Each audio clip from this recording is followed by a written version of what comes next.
ካልን ወዳጆች ረሃብ እና ሲምፐቲ ካለ አሁን የተፈጠረው ምንድን ነው? በተለያየ ቦታ ያሉ ሰዎች ለእነዚህ ወገኖቻችን እንድረስላቸው ብለው ተነሱ። ይሄ ማለት ዜጎች ተቀራረቡ ማለት አይደለም። የጥላቻ ግድግዳን ማፍረስ ጀመሩ ማለት አይደለም። መነጋገር፣ ፊል መደራረግ፣ ፔን መካፈል፣ ስቃይን መካፈል ጀመሩ ማለት ነው። ይህ ለብልጽግና ትልቅ ችግር ነው፣ ትልቅ ስጋት ነው። እንዴ ዜጎች እኮ በመከራ ተደራረሱ ማለት ነገ እኮ ችግርን ስለመፍታት ይህንን ያክል ችግር አብረን ከፈታን ሌላውንስ አብረን መፍታት እንዴት ያቅተናል ሊሉ እኮ ነው። ዜጎች ተደራረሱ ማለት እኮ ይቅር ሊባባሉ ነው ማለት እኮ። ዜጎች ተደራረሱ ማለት እኮ አይዞህ፣ አይዞሽ፣ አይዞን ሊባባሉ ነው ማለት ነው። እንዴ ይህንን ብልጽግና ቆሞ ላይ አይችልም፣ ሊፈቅድ አይችልም። ስንት ኢንቨስት ያደረገበት ጥላቻ ሊፈርስ ነው። ስንት ኢንቨስት ያደረገበት ቁርሾ ሊተን ነው ማለት ነው። ስንት ኢንቨስት ያደረገበት መቃቃር ሊበን ነው ማለት ነው። ብልጽግና ይህን ቆሞ አያይም። ስንት ኢንቨስት ያደረገበት የህዝብ ለህዝብ ጠብ፣ ስንት ኢንቨስት ያደረግ፣ ስንት መዋለ ንዋይ ያፈሰስበት፣ ስንት ፕሮፓጋንዳ የሰራበት፣ ስንት የገደለበት፣ ስንት ደም ያፈሰስበት፣ ስንት ያሴረበት ጥላቻ ሊሸረሸር ነው። ስለዚህ የብልጽግና አንዱ ችግር በረሃብ ምክንያት ዜጎች ተገናኝተው እስቲ ስቃይህን ንገረኝ፣ እስቲ መከራሽን ንገረኝ፣ እስቲ ያለፋችሁበትን ችግር ንገሩኝ፣ እስቲ እንካፈለው፣ እስቲ አብረን ተላቅሰን አብረን ተገናኝተን መከራችንን ተካፍለን የወደፊቱን መንገድ መልካም እናደርግ የሚል በጎ ኢኒሽቲቭ ለብልጽግና የሚዋጥ አይደለም። ምክንያቱም ብልጽግና ጸላኤ ሰናይ የሆነ አገዛዝ ነው። ማናቸውም አይነት በጎ የሚባል ኢኒሽቲቭ ብልጽግናን አይስማማም። ብልጽግና ጸረ ሰው ነው፣ ጸረ ማናቸውም ሰብአዊ እሴት ነው የምለው ነገራችን ላይ ለዚህ ነው እንጂ በማንኛውም ሴን በሆነ አእምሮ፣ ኮመን ሰንስ ባለው በማናቸውም ሴን በሆነ አእምሮ ዜጎች እንዴት ለዜጎች ደረሱ ተብሎ ይከራከራል? ባይሆን መንገድ ይጠቆማል። እንደዚህ ያድርጉት፣ ፍሮድ እንዳይኖር በዚህ መንገድ ይደረግ፣ በፈለጋችሁት መንገድ በፈለጋችሁት ኢኒሽቲቭ አድርጉት። ግን ይሄ ወንጀል ለመሰራት ጥቅም ላይ እንዳይውል የራቀ ግን ውጤታማ የሆነ ክትትል ለማድረግ መሞከር ወዘተረፈ ነው እንጂ ለዜጎች እርዳታ የማሰባሰብ ኢኒሽቲቭ ይቁም ማለት ነው ማለት ነው። የተራቡት ይሙቱ የተራቡት ይሙቱ ማለት ነው። የተራቡት ይሙቱ፣ ፍጹም በሆነ ረሃብ ላይ ያልደረሱትም ወደዛው የፍጹም ረሃብ ጠርዝ ይግቡ እንደማለት። አንዱ ችግሩ ይሄ ነው። ይሄ በህብረተሰብ መካከል ያለን ጥላቻ በሚመለከት ነው። ሁለተኛው አገዛዙ አሁንም በስንት ስሌትና እቅድ ያሳካውን ረሃብ እነዚህ ዜጎች በመጠኑም ቢሆን ሊያከሽፉት በመሆኑ ነው። ሌላው ብልጽግና ኢንቨስት ያደረገበትና ቀደም ሲልም ደጋግሜ የጠቀስኩት ነገር ራሱ ረሃብ ነው። ጥላቻ ብልጽግና ከምንና ከምን ተሰራ የሚለውን በግልጽ ያሳየናል። ጥላቻና ረሃብ ናቸው ብልጽግና የሚንከባከባቸው ነገሮች። ብልጽግና እንዲቀጥሉ የሚሰራላቸው ነገሮች ጥላቻና ረሃብ ናቸው። ስለዚህ ማንም ሰው ጥላቻን በዜጎች መሀል የሚቀንስ ኢኒሽቲቭ ለማድረግ ሲሞክር የብልጽግና ጠላት ይሆናል። ማንም ሰው በዜጎች ላይ የወደቀን ረሃብ ለማቅለል፣ በዜጎች ላይ የደረሰን መከራ ለማቅለል ሲሞክር የብልጽግና ጠላት ይሆናል ማለት። ይሄ እኔ በትርጉም የምደርስበት ነገር አይደለም። በነገራችን ላይ በአደባባይ በአዋጅ የተነገረ፣ በተግባር የተገለጠ፣ በጽሁፍ የሰፈረ ነው። በመግለጫነት በጽሁፍ የሰፈረ፣ በአደባባይ በይፋ ንግግር የተነገረና በተጨባጭ ተግባር በተደጋጋሚ የተደገፈ ነገር ነው። ከጦርነቱ በፊት እኮ የትግራይና የአማራ ህዝብ ወደ ተጨማሪ ግጭት እንዳይሄድ ኢኒሽቲቭ መውሰድ የፈለጉ ሰዎች እኮ ነበሩ። ማን ያስቆማቸው ይመስላችኋል? ራሱ ብልጽግናን ያስቆማቸው። ኦፍኮርስ የአማራና የትግራይ ኢሊት በራሱ ላይ ለደረሰው መከራ የየራሱን ያዋጣው ድንቁርና ብዙ አስተዋጽኦ አድርጓል። ነገር ግን ዋናውን ስቴት ፓወር ይዞ ይሄ ቁርሾ እንዳይፈታ እንዲያውም እንዲባባዝ ከፍተኛ መንገድ የሰራ ብልጽግና የተባለ አገዛዝ አብይ አህመድ የተባለ እኩይ ግለሰብ ነው።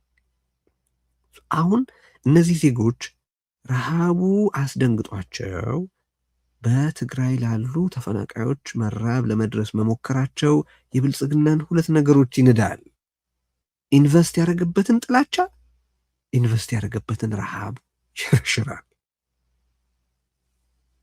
ስለዚህ ይሄ በብልጽግና ቁጭ ተብሎ የሚታይ ነገር ሊሆን አይችልም። ስለዚህ ብልጽግናን እየሆነ ነው ይሄን ሲያደርግ።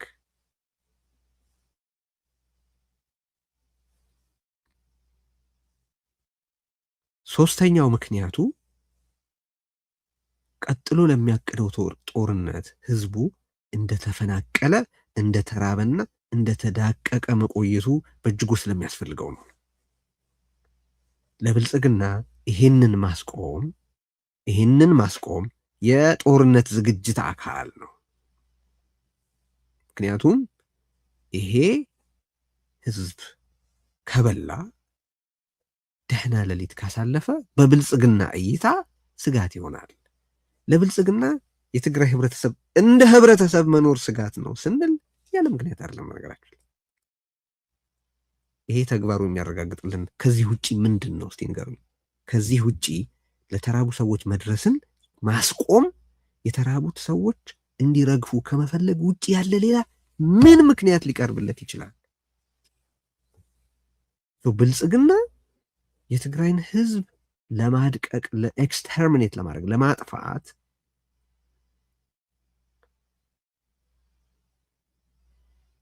ለማካሄድ ከሚያስባቸው ከሚፈልጋቸው ተግባራት አንዱ ጦርነት ነው። ጦርነቱ በቀለለ መልኩ እንዲካሄድ ደግሞ ምንድን ነው የሚያደርገው? ረሃብ እንዲስፋፋ፣ ጥላቻ እንዲስፋፋ፣ ምግብ እንዳይገባ፣ አገልግሎት እንዳይኖር ወዘተረፈ ነው የሚያደርገው። that's what the regime is doing። የጦርነት ዝግጅት በብልጽግና እንዴት ማለት እንደሆነ ደግሞ የምታውቁት ነው። በትግራይ ጦርነት ውስጥ ከጦርነቱ መምጣት በፊት የተደረጉትን ነገሮች ተመልከቱ።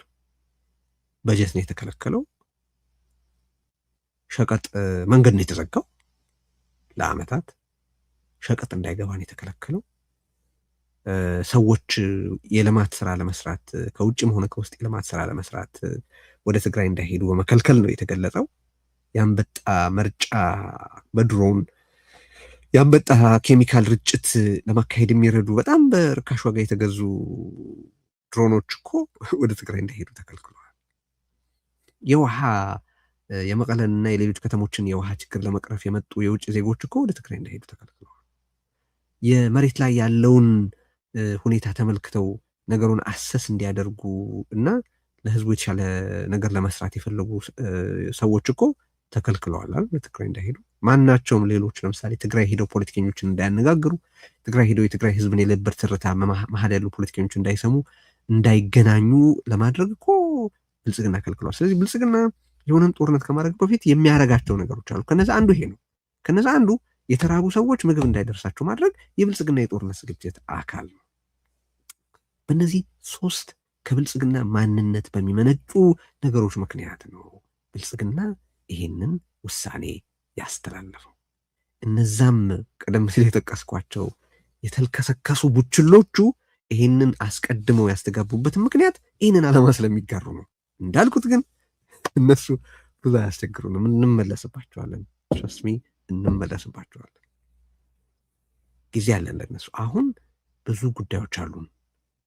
የተራቡትን እንዴት ማትረፍ እንችላለን? በከፋ ስርዓታዊ ብልሽት ውስጥ ያለውን ህዝብ እንዴት ከዛ ለማላቀቅ አስተዋጽኦ ማድረግ እንችላለን? ይህን ስል በትግራይ ብቻ አይደለም፣ በመላ ኢትዮጵያ። በነገራችን ላይ የምንሰራቸው ስራዎች እኮ በመላ ኢትዮጵያ ያለውን ህብረተሰብ የሚመለከቱ ናቸው። እዚህ ርዕዮት ላይ የተመለከታችኋቸው የተለያዩ የኢትዮጵያ የፖለቲካ ኃይሎች መጥተው መድረክ ተፈጥሮላቸው ለሁሉም ህብረተሰብ ሁሉም ለየራሳቸው ኮንስቲትዩንሲ ብቻ ሳይሆን ሁሉም ለሁሉም የሚናገሩበትን መድረክ የፈጠርነው እኮ በዚህ ግባችን ምክንያት። እውነት ለመናገር በርዕዮት በኢትዮጵያ የፖለቲካ ስፔክትረም ውስጥ ኖሮ በርዕዮት በኩል ሀሳቡን ያልገለጸ ያልተሞገተ እና ሀሳቡን በስፋት ለህብረተሰብ እንዲያብራራ ያልተጠየቀ የፖለቲካ ኃይል አለ ለማለት ያስቸግራል። ራሱ ብልጽግና እንኳን በትግራይ ብልጽግና አባላት በኩል ተናግሮ ያውቃል። እዚህ ላይ ኮርስ በመጣ ሁለት ጠበቅና ጠንክር ያሉ ጥያቄዎች ጠይቀነዋል። እነዛን ጥያቄዎች መመለስ አልቻለም። ተንበዛብዞ ነው የሄደው። በኋላ የሚያስቁ ነገሮች ይጽፍም። ግን እዚህ ርዕዮት ላይ የህወሓት ሰዎች የትግራይ ኦልሞስት ሁሉም የተቃዋሚ ፓርቲዎች በመሀልም በአዲስ አበባን መሰረት ባደረገ ፖለቲካም ከተመለከት ነው የአዲስ አበባ ልዩ ልዩ ፓርቲዎች በርዕዮት በኩል ተናግረዋል። የኦሮሞ ነጻነት ሰራዊት ተናግረዋል። የኦሮሞ ፌዴራሊስት ኮንግረስ ሰዎች ተናግረዋል። በኢትዮጵያ ፖለቲካ ስፔክትረም ውስጥ የአማራ ብሔርተኝነት እንቅስቃሴ ውስጥ ያሉ ሰዎች ተናግረዋል። ማለት በአይነት ብትፈልጉ በኢትዮጵያ ፖለቲካል ስፔክትረም ውስጥ በተለይ በርዕዮትና በሀሳብ ደረጃ ከለካ ነው ያልተናገረና ያልተወከለ ሀሳብ አለ ለማለት ያስቸግራል። አሁን እኛም በራችን ክፍት ነው። ጥያቄዎቻችን ለመመለስ እስከፈቀደ ድረስ ለየትኛውም ፖለቲካዊ እሳቤ፣ ፖለቲካዊ ፓርቲ፣ የፖለቲካ ቡድን በራችን ክፍት መሆኑን ገልጠናል። ይሄን ሁሉ ማነሳበት ምክንያት ምንድን ነው? ዜጎችን ከመከራ ማላቀቅ ስል በመላ ኢትዮጵያ ያሉ ሰዎችን፣ ህብረተሰቦችን በተመለከተ ነው ለማለት ነው። እና እነዛ ሁሉ ጉዳዮች ስላሉን እነዚህን ቀደም ሲል የጠቀስኳቸውን ምንነታቸው የማይታወቅ ፍጥረቶች እንመለስባቸዋለን ማለት ፈልጌ ነው። እና አሁን አገዛዙ በእነዚህ 3 መሰረታዊ ምክንያቶች ነው ይህንን ያደረገው። ጥላቻው እንዳይናድ፣ ረሃቡ እንዳይቃለል እና የጦርነት ዝግጅቱ እንዳይደናቀፍ ነው ይህንን ያደረገው። ተመልከቱ፣ ብልጽግና እነማንን የመረጠው? ጥላቻን፣ ረሃብንና ጦርነትን ነው። የጥላቻ የረሃብና የጦርነት አገዛዝ ነው የምንለው ለሃይፐርቦሊ አይደለም። ይሄ አንድ ተጨማሪ ተጨባጭ ማስረጃችን ማሳያችን። ይህ አገዛዝ ጸረ ሰው አገዛዝ ነው የምንለው ይህ አገዛዝ የጥላቻ የረሃብ የጦርነት የመፈናቀል የማናቸውም መከራዎች ሁሉ ዘብ ነው። የነዚህ ሁሉ አስቻይ ነው። የነዚህ ሁሉ ኤጀንት ነው። የነዚህ ሁሉ ፈብራኪ ነው የምንለው ያለ ምክንያት አይደለም። አሁንም መርዳት ወንጀል ነው ብሎ አውጇል። መርዳት ወንጀል ሆኗል። ለተራቡ ሰዎች መድረስ ወንጀል ሆኗል። በነገራችን ላይ በብዙ ጉዳዮች መንግስት እንዲህ ቢያደርግ፣ መንግስት ይሄንን ነገር ቢመለከተው፣ መንግስት አመራር ቢያወጣው ዝተረፈ በኢትዮጵያ ውስጥ ለተወሰነ ጊዜ ያክል ሰስፔንድ መደረግ ያለበት ነገር ነው ብዬ ነው የማስበው። መንግስት ባለመኖሩ አንድ፣ ሁለተኛ ደግሞ በኢትዮጵያ ውስጥ መንግስት ነኝ ብሎ መንግስት ሳይሆን መንግስት ነኝ ብሎ የሚንቀሳቀሰው አካል በጣም በጣም በጣም በጣም ኢቬሲቭ ከመሆኑ የተነሳ የፈለገውን ሰው በፈለገው ምክንያት ባልተጻፈ ህግ ማሰር፣ መግደል የሚችል ነው። ይህንን የመሰለ ቡድን ተጨማሪ ሌሎች ነገሮች እንዲያደርግ ጥሪ ማድረግ ትክክል አይደለም። ዋናዎቹን ሎን ኦርደርን መንግስት በመሰረቱ አስፈላጊ እንዲሆን በሰው ልጅ እንቅስቃሴ ውስጥ አስፈላጊ እንዲሆን ያደረገውን ዋናና መሰረታዊ የሆነውን ቁም ነገር ሳይወጣ ሌላ ነገር እንዲያደርግ መጥራት ትክክል አይደለም። ቀደም ሲል የጠቀስኩት ነው። የመንግስት ኃላፊነት መንግስት ኖሮ ቢሆን ኖሮ ሰላም መፍጠር፣ ህግ ማስከበር እና ዜጎች በሰላም ውለው የሚገቡበትን አምርተው አፍርተው የሚኖሩበትን ሂደት መፍጠር ነው። ይሄ አሁን ያለው ቡድን ግን የሰላም የውሎ መግባት የአፍርቶና አምርቶ መሻል መጠቀም የበልቶ ማህደር ጠላት ነው። የማናቸውም ሴን የሆነ ሰብአዊ እንቅስቃሴ ጠላት የሆነ ቡድን ነው አዲስ አበባ ያለው። በዚህ ምክንያት ይህንን የሆነ ነገር በታየ ቁጥር የሆነ ቀለል ያለ ጥፋት በሆኑ ዜጎች በተፈጸመ ቁጥር መንግስት እርምጃ ይውሰድ እያሉ መጥራት በጣም አደገኛ ነው።